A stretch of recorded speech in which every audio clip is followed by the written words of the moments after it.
Do you ever just look at footage of modern single-player video games and think, yeah, that's cool and all, but what if I want to play as Will Ferrell?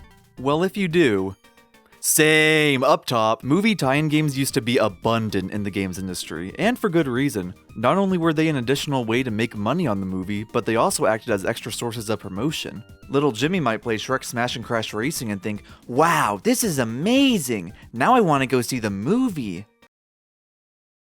Why isn't he riding the swamp monster? Is he stupid? The problem with making video games just to tie in with movies is that you have to rush them out in order to release on time with the movie. And that usually results in the games being bad. Developers had incredibly tight deadlines to meet, so it's no wonder those games came out so basic and unpolished, because they literally didn't have time to do anything else. The companies that commissioned these games didn't care about them being amazing experiences or anything. They just cared about selling more of their products to the largest audience possible. The Game Boy Advance was where a lot of those games found their home. It was a much simpler console to develop for, it had a larger install base, and it could be sold for cheap. What could possibly go wrong? There were literally hundreds of these tie-in games on the GBA, but there's one game in particular I want to focus on. Eminem's Blast!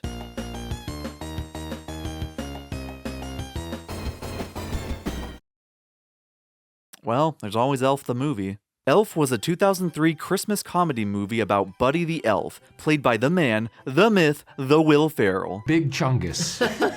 Buddy was an orphan who snuck into Santa's sack when he was a baby, and the elves at the North Pole decide that the best thing to do about accidentally abducting a child is to raise him as an elf. When Buddy grows older and learns the truth, he ventures to New York to find his biological father, Walter Hobbs, who's on the naughty list for being a heartless businessman, and probably also because his name is Walter. Buddy eventually finds his dad, who reluctantly lets him stay with his family after finding out Buddy is, in fact, his biological son. Wacky hijinks ensue, Buddy grows on the family over time, obligatory second act argument where Buddy runs away, and then they bond closer than ever as they save Christmas by helping Santa through the power of Christmas spirit and friendship.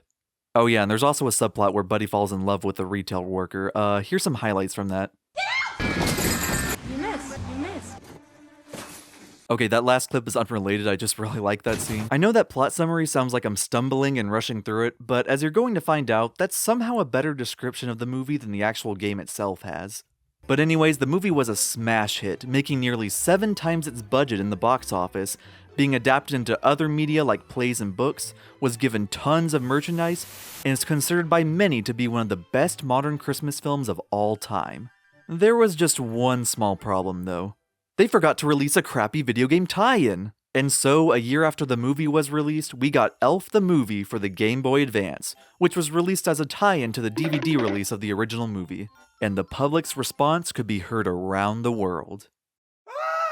Yeah, you might want to be sitting down for this. This movie tie-in game released for a handheld wasn't very good. I mean, according to critics at least. And by that I mean the 2 people who had the unfortunate task of reviewing the game. Here's a quote from the review from My Gamer. If you value your intelligence, do not play Elf. It will actually lower your IQ and possibly send the human race back in the evolutionary chain about 3,000 years. Elf is probably the worst game for GBA, or any other system for that matter. Come on, man, don't say that in front of Will. Everyone's so mean to me. But hey, those are only 2 reviews from over 2 decades ago. Times have changed now, and hey, maybe once I take a look at it, maybe it won't be that bad. Okay, it probably will be bad, but maybe there's some redeeming qualities to it. Before we begin our grand odyssey, let's take a look at the people who worked on this game. The game was published by Crave Entertainment, who are no slouches when it comes to licensed games. They published games like Larry Boy and the Bad Apple, Rudolph the Red-Nosed Reindeer, Cartoon Network Punch Time Explosion, and Butt Ugly Martians, Zoom or Doom. I've actually played several of these games before, and if those are anything to go by, I'm very scared. As for who actually developed the game, well, it's kinda weird. Most sources, including an article announcing the game, list the developers as Humansoft, who have developed many other licensed games. However, they don't seem to be mentioned anywhere in the actual game. The developer actually credited in the game is Jollyford Management. I don't actually recognize that name. I wonder what else they developed. Okay, Jollyford Management, credited on 1 game. Well, okay then. That seems to be the only traditional console game they're credited for, although I did find one other game they're credited for. A 2005 Scooby-Doo plug-and-play game. Of course, the next logical step. But here's where it gets even more interesting. Out of all of the Jollyford developers listed in the credits, I found that most of them are also credited on a specific group of other games, which includes Pac-Man Pinball Advance, Ace Combat Advance, Pac-Man World 3 for the DS, and Barbie as the Island Queen. And all of those games were developed by Humansoft, which is the company that sources claim were the Elf developers. Plus, there seems to be a gap from 2002 to 2005 in Humansoft's game history. That gap could be related to Jollyford and Elf, but it could also mean they just didn't find work or that some games were cancelled. Whatever the case, it looks like most of the developers eventually jumped ship from Jollyford to work at Humansoft. Unfortunately, there's not really a way to check the exact details and specifics, but at least we know that Jollyford and Humansoft were probably related in some way. Do you think Will Ferrell ever went by Willy? Alright, let's see what this adventure has in store for us. How about we take a look at that title screen?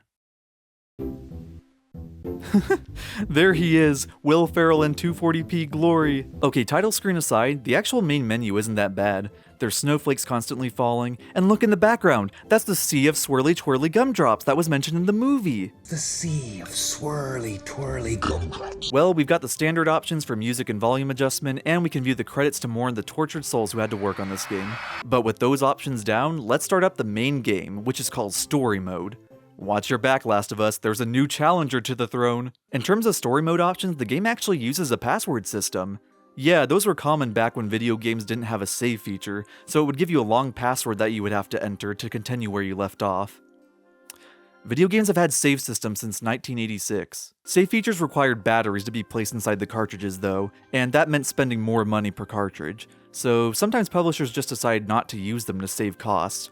Those penny-pinching little cows. Passwords are pretty fun though. I always like trying to insert random combinations and see if I accidentally get something. One time I actually managed to do that on some Vampire Flash game I played at school, and it actually took me to one of the last levels in the game. That was a defining gaming experience that I will never forget as long as I live. That was awesome. So we begin a new game. Alright, so we get this crunchy still image from the movie.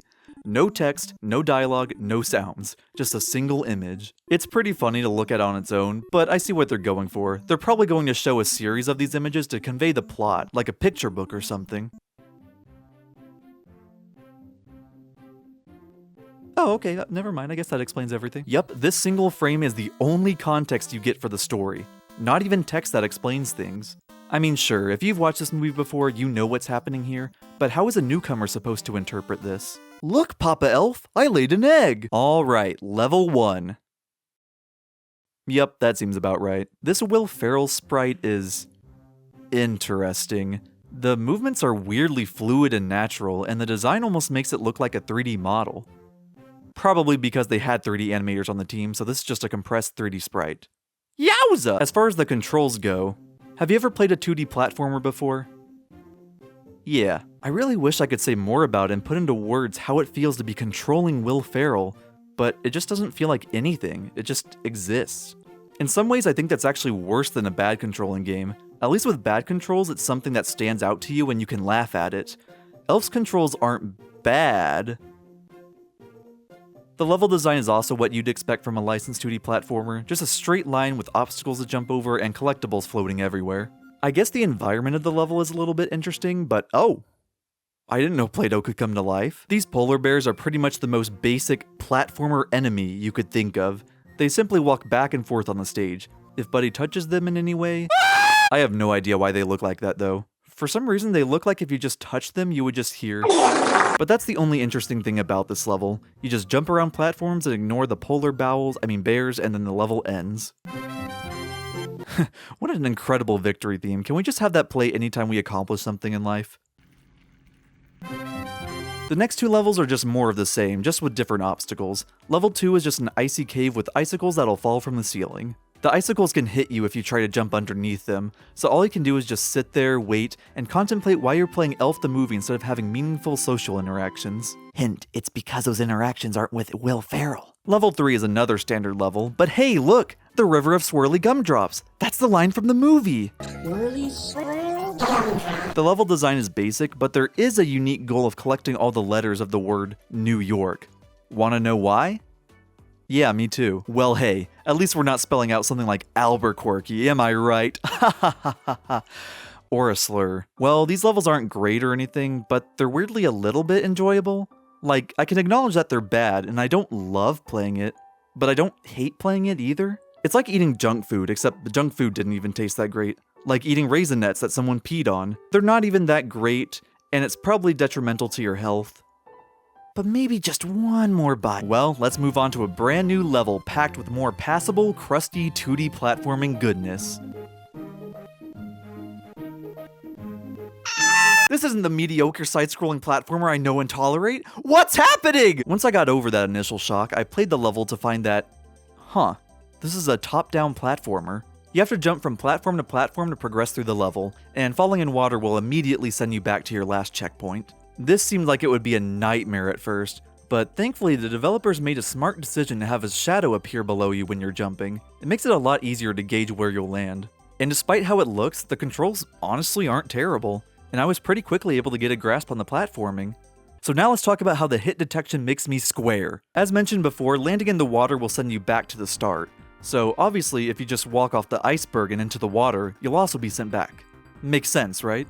The problem is that the hitbox seems to be right on the edge of the iceberg. So if Buddy's foot is even grazing the water, say goodbye to all your progress. This is really bad when you're having to jump across tiny platforms, meaning that even being slightly off the platform will result in your demise. And on top of that, there are icebergs that will break shortly after Buddy lands on it, meaning you don't even have time to carefully plan out and time your jumps. Plus, later in the level you have to worry about the polar bears again, as they'll be patrolling the edges of the icebergs. I got to this sheet of ice and was genuinely confused by how far away the platforms were. Am I really supposed to jump that far? Is that even possible? Well, here goes nothing. What? There was a platform right there? So I wasn't supposed to try to make that jump. I was supposed to genuinely wait there for 10 seconds of nothing happening for a moving platform to float in from the bottom of the screen. And even after you wait for it, you still have to be careful not to miss more jumps. Ah, crap. Wait, no. And the worst part is that if you lose all your health, you have to go through the entire level again. And I mean, yeah, that's standard video game stuff, but it feels brutal here with the combination of how long the level is and how unfair the design feels. Well, guess there's nothing else to do but have a fresh start.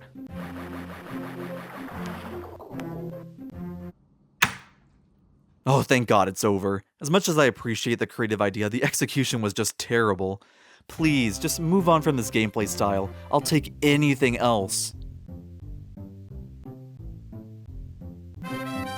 Well, what do you know? This next level actually is another gameplay change. You have to slide down this mountain on a sheet of ice to reach New York. I lost pretty quickly because I kept on running into things, and it took me a while to realize that you don't choose how fast to move forward. All you have to do is turn. Anytime you wipe out, Buddy will briefly cry into his hands, like... Except this is a GBA game, so it would probably sound like... Once you've gotten the hang of the controls, it's really easy and even enjoyable. But then it just keeps going. The timer at the start of the level says 90 seconds, so I thought, okay, cool, the level is shorter than that and I just have to reach the end before the timer runs out. But then I saw that there were stopwatches spread throughout the course, which give you extra time on the clock. And the fact that they gave me so much extra time made me nervous. Just how long is this level going to be? Nearly 4 minutes long!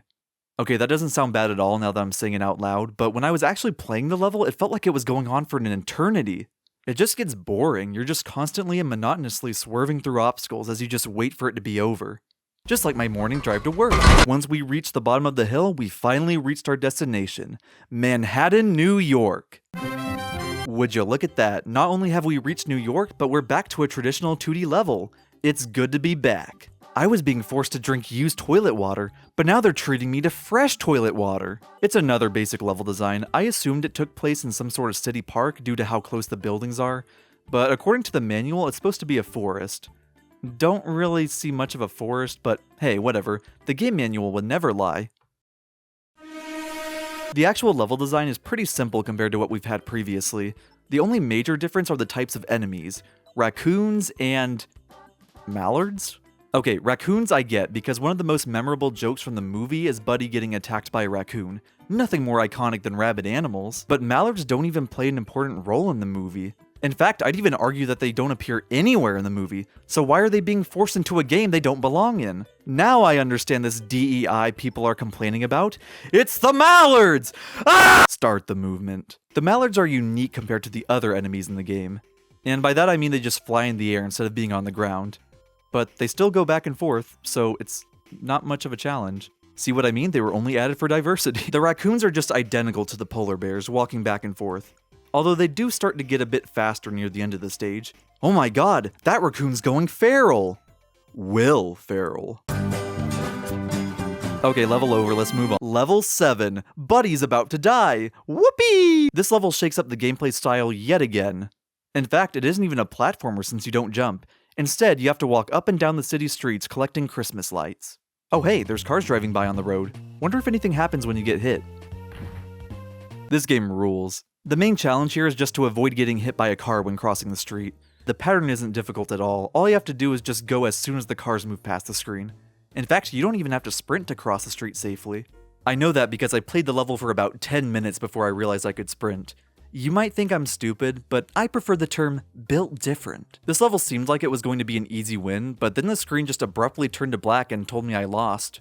Guess Buddy went into cardiac arrest. It turns out that this level has a unique mechanic where your health will deplete over time. If the meter completely empties, Buddy runs out of energy and is banished to hell. You can replenish that energy by running through the spinning doors, which, hey, that's a cute little reference to the movie. Whee! Ah, well that was pretty fun. Oh my god! Oh. Hey man, are we good? I think I just got mugged. So to stop you from abusing these spinning doors, a security guard will come out and attack you if you get too close. That may seem like an interesting obstacle, but all you have to do is just run away from the door as soon as it's done spinning. The guard won't be able to catch up to you in time. You're also safe if you cross the street. I found this out myself because I was really hoping he would walk across the road so I could see the chaos unfold. I also found that cars actually stop for you if you're at a crosswalk. That's genuinely a really cool attention to detail. Haha, gotcha. What are you gonna do about it? Haha. Oh dear. The next level takes place in the mailroom. Okay, so in context of the movie, the last level takes place when Buddy is walking around Manhattan trying to find his dad. The mailroom scene occurs much later in the movie, when Walter has already gone to know Buddy and sends him to the mailroom to get a break from his antics. That means between these two levels, we skipped a whopping 40 minutes of the plot. That's nearly half the entire movie. To be fair though, a majority of those 40 minutes just take place inside stores or office buildings, so maybe the game just wants to skip ahead a bit so the remaining levels have some interesting platforming challenges. So not only does this level use a completely different gameplay style, but it uses two completely different gameplay styles that alternate back and forth. Oh boy, are we in for a rip-roaring, knee-slapping, napkin-crumbling hootenanny! The first minigame is sending mail packages to correctly colored tubes by rotating various pipe pieces around. You've definitely played a game like this before, in some form or another. And if you haven't, you aren't real. It's a well-designed puzzle style though, so even if it's been done to death, I'll give the game credit for not messing it up. It's good, clean, pipe-spinning fun. The second minigame is using the elevator to deliver the packages. Hey, that elevator is a reference to the movie! God, I just want to get those divorce papers filed. It's just Simon Says. Like, that's it. Numbers on the keypad will flash, and then you have to press them in the correct order using Will Ferrell's 144p finger. After doing that, the elevator door opens and the present slides itself inside? Is there a body in there? Once that's done, the minigames just repeat a few more times, just at slightly higher difficulties. And by that, I mean the pipe layouts are just a little bit different, and now you have to memorize 4 numbers instead of 3! It gets repetitive super fast, especially on the elevator level where you have to watch the same present animation every single time, with no variation or changes. I was really hoping there'd be a plot twist where something else was behind the door. Level 9 adapts another iconic scene from the movie, the Snowball fight. This was a scene where Buddy is walking his brother home from school when they're ambushed by a snowball attack. Buddy then uses his elf-like speed and charisma to make snowballs and fight back against the evil middle schoolers. Buddy the elf has a body count. So this level acts sort of like a 2D shooter, like Duck Hunt or Chicken Shoot. You wait for an enemy to appear, aim, and then wham! In addition to the regular enemies, you know how a lot of arcade shooters will have characters that you're not supposed to shoot, otherwise you'll lose points? Well, in Elf the movie, that character is... Santa? Okay, I get that criticizing a game for not being accurate to the movie is the lowest hanging fruit imaginable, but this is such a strange decision to me. Why would Santa even be in this situation? Also, I haven't even addressed the elephant in the room. In the movie, the bullies are just a bunch of middle schoolers, but in the game, these are just elves. I checked the manual to see if it brings that up, only to find out that it refers to them as some local kids. These are not children. These are not only full-grown adults, but full-grown elves. What is happening here? Did these elves specifically travel down from the North Pole in order to assassinate Buddy? Maybe that's actually why Santa's here. He plays dumb by crying when you hit him, but he may actually be the ringmaster behind it all. I was really confused at first. I realized pretty quickly that the enemies in Santa would always appear in the same spots every time, so there was no real element of surprise to keep you on your toes.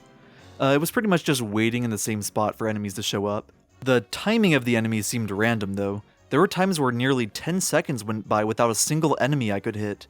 I felt like I was doing something wrong. And then I accidentally hit a shoulder button and realized I could move left and right this whole time. I'm a buffoon. The level becomes a lot more interesting when you move around since, well, there's an entire half of the stage I wasn't aware of before. Although looking back at the footage, I can see now that there were snowballs coming from the left side of the screen the whole time. So how I didn't put 2 and 2 together is beyond me. Despite, realizing I wasn't using a crucial part of the controls, some of the problems I originally had still persisted. Most notably, it still sometimes felt like there were periods of time where no enemies were popping up. That wouldn't be a big deal if the goal was just surviving until time runs out, but nope, you've got to get a big enough score to win the level. I assumed I did poorly because I wasn't moving across the stage, but my second attempt was somehow even worse than the first one. So, what ended up being my winning strategy? Sitting around in one spot and waiting for enemies to pop up. The exact same way I played the first time when I didn't know how to move. Only this time in a different spot where more enemies spawned. Brilliant. Oh my god, there's 2 Santas! That means this must not be the real Santa. That's the evil twin brother of Santa Claus. Wantaschnoz. Crappy Christmas to all, and to all insomnia. The next level takes place on Christmas Eve. Hey, look, there's the actual Santa Claus. Hopefully. Your goal is to pick up each present and throw them to the right house that matches the color of the present. For example, an orange present with a blue ribbon goes to an orange house with a blue door. I feel like there's not really much to say here besides the obvious jokes. Oh wow, Santa can't even match the presents into the right homes without help? More like senile Claus. It's as easy and as boring as it looks. That's it. Admittedly, this visual is pretty funny though. Imagine walking up to your window one night and seeing a man in an elf costume throwing presents into people's yards. I'd be terrified. Alright, we're nearing the end of the game now. What shot from the movie are we gonna get to set the mood? Oh my god. This is Buddy's dad and brother, but the game literally never shows them at all by this point. If you've never seen the movie before, these characters are pretty much up to your interpretation. No way! Richard Nixon is back! And he brought Zoltar the Space Gremlin with him! Hey look, we've got one last platforming level before the game ends. Remember when this game was a platformer? Same old, the only difference here is that we're collecting pieces of Santa's sleigh that are scattered throughout the trees. Must have been someone's anti-aircraft defenses. The enemies here are the Central Park Rangers, the iconic villains from the movie. They are not very good at their job. Well, I guess I don't have to worry about much in this level, so oh my god! Did they just drain my blood? They can't get you in the trees though, since, as you know, horses cannot jump. So we're in the clear. Here we go, the final level. Our whole journey has been leading up to this climatic challenge. Let's do this! I can't do this is way too intense. So, the final level is Santa attempting to escape the authorities. In the movie, this sleigh has to be powered by Christmas spirit, which they accomplish by having all of New York singing Christmas carols together. In the game, we have to collect bells in this level to gain speed, so I'm assuming that's supposed to be the spiritual manifestation of Christmas spirit. Also, Buddy isn't anywhere in sight, so I'm just gonna assume they fed him to the horses. Anyways, you hold the A button down to make the sleigh rise up, but you can only rise up if you have enough spirit collected from the bells. Otherwise, you have to slow down until you get more. My first attempt was really difficult. I was able to collect a fair amount of bells, but I would run out quickly, and thus run out of spirit, and take too much damage from these feral horses. On my second attempt, I just stayed low on the ground for a bit, and then only flew when I saw a bell. And that helped me win the level. I didn't like this level. Yes, we did it! Buddy has saved Christmas, and Santa has been saved from indictment! It's a Christmas miracle! Wow, what a life-defining experience. I can never look at other single-player games again. Save your morning though, because it's not over yet. There's still more content to this game. As you can see, we still have one more option left on the menu. Minigames. You'd think these would just be the minigame levels from the story mode, like the mailroom and the sledding, but no. The Elf the Movie devs are treating us to 3 brand new minigames. Boy, I'm so excited. Let's see what Will Ferrell content they've got cooking up in their development pot. Snowman Building. I wonder what this is about. These are a series of puzzles where you have to roll 3 snowballs around the stage to make a snowman. Rolling a ball through snow will make it bigger, but rolling it over snowless ground will make it smaller. These puzzles aren't as simple as just getting the snowballs to the snowman, though. The first snowball has to be a certain large size, then the second one has to be smaller, and the third one has to be even smaller. You know, like a snowman. You also have to keep in mind where the snowball is positioned. Buddy can only move a snowball if he's on the other side of it, so if a snowball is up against a wall, Buddy can no longer move it left or right. That all sounds pretty complicated, and actually yeah, it is. It's a surprisingly in-depth puzzle game and feels fairly challenging too. This level in particular had me stumped for a while because I had to genuinely think and try out different options. Your options are limited because you could potentially render some snowballs unusable if you push them into a wall, and you can't push them straight to the snowman because they'll be too big. I had to spend a lot of time brainstorming and trying out new ideas, and I can't lie, it felt genuinely satisfying to finally find the solution. Yeah, no, I'm good. Look, these are well-designed puzzles, but because of that, I don't really feel like spending another 45 minutes trying to solve the rest of them. I've got better things to do with my time, like, give me a minute. So I used a walkthrough to solve the rest of the levels. Look, I get it if you're mad. Using a guide to solve the puzzles does kind of make my victory fairly illegitimate. Or should I say, fairly legitimate, but I really just wanted to see what the ending of this mode looked like without having to solve all the puzzles myself.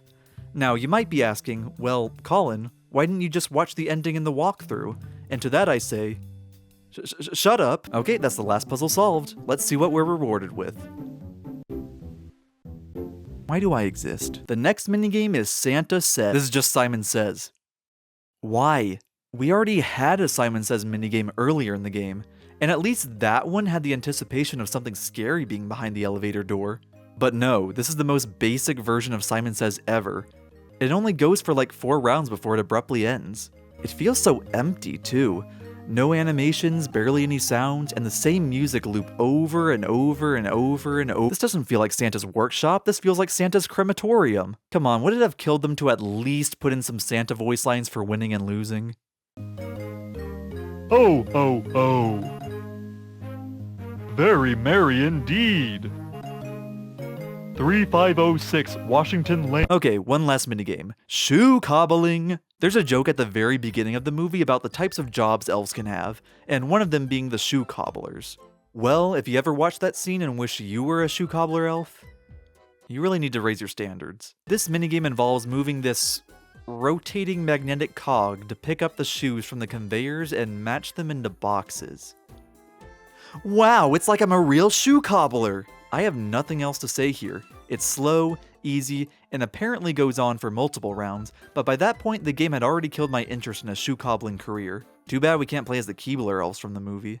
And there we have it, a complete rundown of Elf the Movie, the game for GBA. I've gotta say, this game really changed my perspective on life, although I'm still debating whether or not that's a good or a bad thing. I know I've been ragging on this game a lot, but hey, that's just because there's a lot of stuff to joke about. And you can't say that about most licensed games. A majority of the licensed games I've played have basic platforming mechanics that are used in every level. While they may not necessarily be bad, they're not interesting or memorable in the slightest. Sure, Elf the Movie is a genuinely terrible game, but at least it's uniquely terrible. The constant switching of gameplay styles, the bizarre 3D sprites, the masterful cinematic cutscenes. It didn't turn out well, but it's obvious the developers were trying to make something unique. Games like this really deserve more recognition for going above what's expected of them. I mean, even if they completely flop while doing this, I would rather play a disastrous but memorable game than a functional but boring one. So here's to you, Elf the Movie developers. Thank you for your service. What the? Why isn't Will Ferrell on the cover? Did I pick the wrong image from Image Search or something? That's really weird. How does that even happen? Ah! Big Chungus.